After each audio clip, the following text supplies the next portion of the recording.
La présidence poursuit sa série de consultations. Ce lundi, le chef de l'État a rencontré un groupe de femmes leaders ainsi que des responsables d'organisations de paysans. Monsieur Martelly a affirmé qu'il était tout à fait disposé à rencontrer le président du Sénat si celui-ci en exprime la volonté. Pratiquement, nous, ça c'est fini. Synthèse pour plus tard, je ne vais pas dire pour plus tard, nous avons position côté mieux, ça me plaît la population. Mais le travail a continué, n'a pas avancé. Quelle adresse à la nation, monsieur le président? Si une bonne date n'est pas faite, nous allons dire que je ne vais pas respecter la parole. Non, parce qu'on dit aux alentours de 18 novembre. Non. On est le 24 novembre. Non, ce n'est pas ça que je dis. Je dis que la consultation est finie aux alentours du 18 novembre. Président Sénat, Simon Dussel a manifesté volonté pour te rencontrer l'autre fois. Oh, on a plaisir. Vous ne pouvez pas ni avancer ça? Certainement. Mais on connaît qu'entre-temps, il faut toute bagaille continuer. Si Sylvie m'attend la main, j'aime toujours faire là. Je bien recevoir et discuter, j'aime toujours faire là. Et c'est comme si je t'ai dit, je vais dire, à l'élection, est-ce que nous avons vague sur l'inondation qui est au cap là-bas du tout? J'ai fait toute bagaille. Pas question pour inviter l'opposition. Bon, c'est que si le président Sénat voulait que le représenter toute frange qui est dans le Sénat, donc des partis comme des sénateurs peut-être qui étaient attachés à des partis de l'opposition. Donc je voulais que dans la rencontre que nous avons nous avons toujours qu'à discuter de frange ça qui peut-être que considéré comme l'aile dure ou bien l'opposition, parce que l'idée c'est pour nous rencontrer tout le monde, c'est pour nous faire encore à tout le monde, parce que tout le monde fait partie de Haïti, tout le monde fait partie du processus démocratique là, inclut l'opposition, inclut les gens qui ont manifesté, parce que là n'a pas de team en chéri ou n'importe qui ça, c'est pour tout le monde. Ne pas chercher connaître qui est-ce qui pour Martelly, qui est-ce qui contre Martelly. Président, comment est en présence un médiateur dans le cadre des négociations que TACA lancé? On a essayé tout ça déjà. Donc je dis après les consultations, le président a avancé avec ça rien pour l'avancer. Et me souhaitais que probablement je suis obligé de parler avec mon en pile, motiver ou créer un mouvement de sensibilisation, parce que à travers ça, je me dis que pays, bon pas pays, acteurs divisés sous ça vous voulez.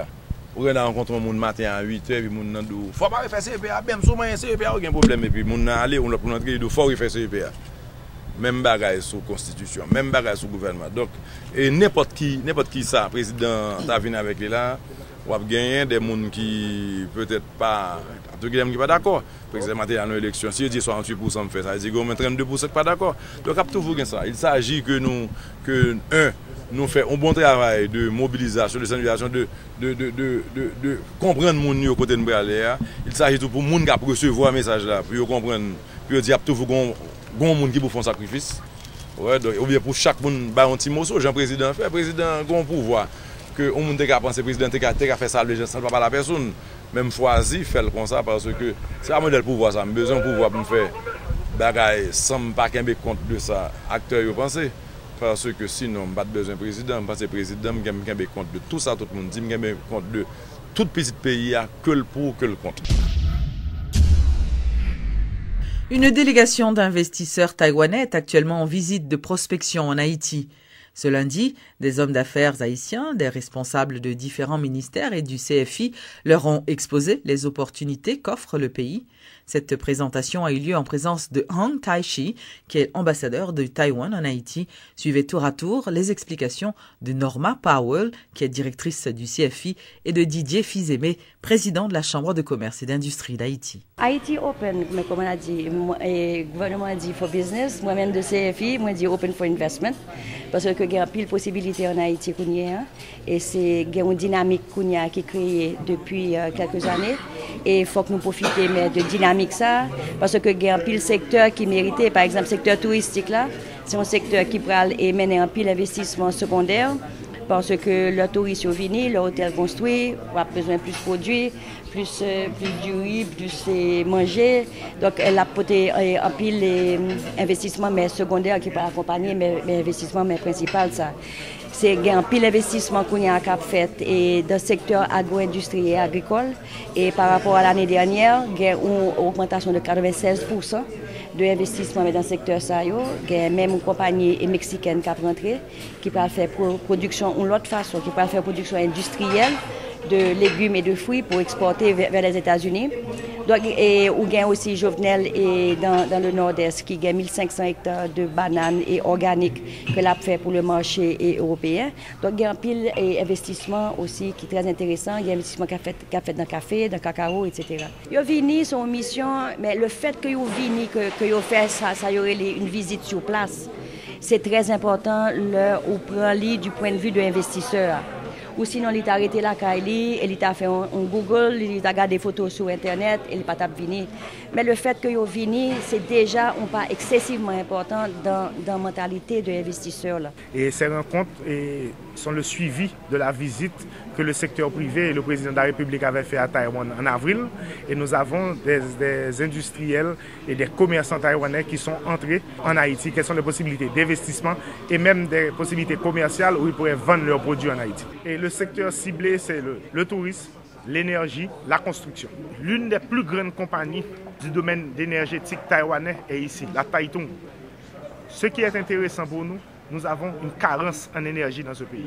Nous produisons à peu près 200 MW quand nous avons besoin de 500 à 600 MW d'énergie. Moi, je crois qu'une discussion avec l'État, une discussion avec le secteur privé haïtien qui est déjà dans la production d'énergie, c'est quelque chose d'important parce qu'un pays ne peut pas se développer sans énergie. Si nous n'avons pas de courant, nous ne pouvons pas produire rien. Inauguration ce jeudi d'une nouvelle extension de l'hôtel Caribé. L'agrandissement de cet établissement a permis la multiplication des chambres en Haïti, ce qui porte à 2350 le nombre dont dispose le parc hôtelier. La cérémonie s'est déroulée en présence notamment du Premier ministre Lamotte, de la ministre du Tourisme et d'autres membres du gouvernement et du corps diplomatique. Désormais, l'hôtel Caribé passe de 87 à 190 chambres. La nouvelle extension inaugurée ce jeudi 20 novembre a permis à l'établissement hôtelier de doubler leur nombre et d'ajouter un rooftop qui sera un espace de divertissement muni de bar-restaurant.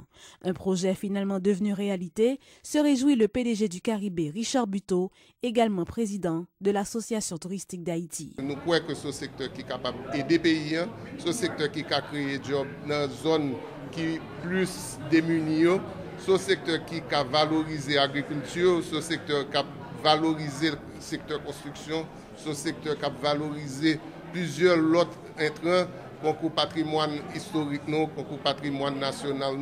Donc, il y a un pile l'autre secteur transversal qui peut bénéficier de tourisme. Donc, nous demandons au poté collé pour que tout le monde accompagne le secteur tourisme parce que c'est un secteur qui a apporté un pile espoir pour le pays. Et c'est pour ça que nous-mêmes, nous avons bataille là-dedans, nous avons gourmé là-dedans et nous croyons que nous avons réussi avec le gouvernement. Voilà la matérialisation de projets que salue le gouvernement. Un bel effort pour le secteur touristique de l'avis du Premier ministre Laurent Lamotte, présent à la cérémonie inaugurale. Le chef du gouvernement entend encourager ce secteur pour attirer des investissements. Investissement marche ensemble avec capacité d'accueil, qui marche ensemble avec sécurité, qui marche ensemble avec courant, qui marche ensemble avec une atmosphère de changement dans le pays, une atmosphère que a bougé, une atmosphère nocturne tout, côté que les gens sortent et les gens enjoy dans le pays à la nuit. Quant à la ministre du Tourisme, elle affirme que promouvoir ce secteur est l'une de ses principales priorités. Selon Stéphanie Balmian-Vildroin, l'agrandissement de l'hôtel permet au pays de disposer d'un parc hôtelier de 2350 chambres. Qui dit chambre dit arrivée touriste. Qui dit arrivée touriste dit monde qui peut le déplacer, qui peut aller dans un restaurant, qui peut visiter le pays. Et c'est ça que nous voulons faire, c'est faire promotion pays à travers belle infrastructure hôtel ça yo. Je voulais dire tout que nous avons lancé une classification l'hôtel et Caribé était joué 5 hibiscus parce que l'investit dans bon genre infrastructure et parce que là-bas est bon genre service. Une aubaine pour la commune de Pétionville, ce qui représente beaucoup, explique son maire, Ivanka Jolicoeur-Brutus. Ça veut dire plus travail, ça veut dire plus investissement du côté de la mairie pour que nous assurer justement tout investissement ça veut dire plus technicalité au niveau de assainissement, plus de technicalité au niveau de électricité, courant, illuminer les rues et surtout au niveau de la sécurité. Les travaux qui ont été lancés après le séisme ont coûté 19 millions de dollars. Le choix des postes pour la résidence hospitalière n'a pas eu lieu ce lundi comme prévu. Des négociations ont été engagées le week-end dernier entre les étudiants de la faculté de médecine, le décanat et les responsables d'hôpitaux. L'annonce a été faite ce lundi par la directrice de la section formation du ministère de la Santé publique et lors d'une interview exclusive à accorder à Radio-Télé Métropole, le docteur Eunice Desrivois-Mérisier a laissé entendre que l'objectif de ces pourparlers est de trouver une entente entre les parties prenantes afin que le choix des postes puisse débuter le 1er décembre prochain. Le problème, c'est une affaire d'accès au concours à la résidence hospitalière et la position du ministère, c'est que tous les médecins haïtiens, qui soient gradués de la FMP, la faculté de médecine et de pharmacie, qui est la faculté d'État, ou gradués des facultés privées reconnues par le ministère, ou encore ceux qui viennent de Cuba, dans le cadre de la coopération avec Cuba, et encore également ceux qui sont gradués de Saint-Domingue. Tous ces médecins-là, quelle que soit leur provenance, ce sont des médecins qui font leur service social dans les institutions sanitaires du pays sous l'égide du ministère de la Santé, et au terme du service social, ils ont leur licence. Donc c'est la même licence qui est délivrée à tout le monde. Donc le ministère veut le même accès, et c'est ce qui a été préconisé depuis longtemps, le même accès pour tous ces postulants-là au concours d'entrée à la résidence hospitalière. Normalement, la résidence devrait commencer depuis le 1er octobre. Là, on est aujourd'hui 24 novembre.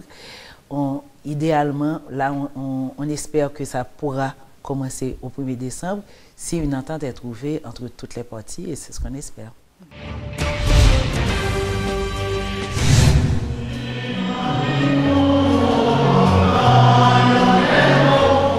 Inauguration samedi de la cathédrale transitoire de Port-au-Prince.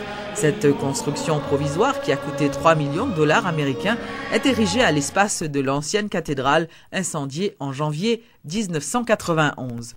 La cérémonie a été présidée par l'archevêque de la capitale, Monseigneur Guy Poulard, en présence d'une cinquantaine d'évêques et de prêtres. Aujourd'hui, grâce à travail de Dieu, grâce à mon cœur, bienfaiteur, mon Dieu, pour nous. Moi, je dis l'église, ça a son cadeau, mon Dieu, pour nous. Nous ne pas faire aucune démarche, c'est mon Dieu même qui fait des démarches là. Tout ça, nous, j'en ai déjà fait là. Moi, il compte ça, quoi placer là, quand l'hôtel l'a fait là. Ça, c'est Dieu qui fait, et c'est ça, poisson, c'est chrétien. Quand l'hôtel là, tout ça qui fait. Il n'a pas gardé du ouais. Ça nous plaît à réaliser. Mais seulement, il y a un modèle, les 10 fois qui sont solide, parce que Amadou est là, et pas gagner un peu de complémentaire à haute portée pour la replacer. Et nous faisons tout avec l'idée, si tu as une grosse catastrophe, il va prendre en pile le monde, mais le monde est capable d'habiter là-dedans, capable d'accueillir le monde là-dedans.